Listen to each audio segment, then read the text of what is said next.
Kachipabwe muri Zimbabwe. Ni blessed Rune Sugeza, comrade Bombshell. Muri Zimbabwe ndinogamuchira ino mufaro. Chokutanga ndoda kutendai zvikuru nebasa ramakaita mugore ra2025.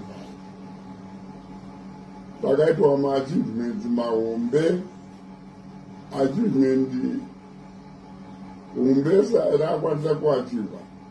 Takabatana pamwe chete nepogo yeZimbabwe inyaya yekuti takamisa 2030.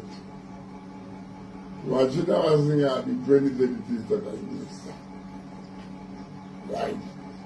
Saka muri Zimbabwe tinokutendai, ngatirambe takabatana. Taakupinda mugore ra2026. Gore ra2026 igore rekudzosera masimba evanhu kuvanhu. Saka gore ra26 pane maprogramu akawanda atakaronga ekuti power idzoke tobvisa vanhu vedu musungwa, right, weJob raMnangagwa nezvigaranda zvake. Saka muri yeZimbabwe ngatirambei takabatana.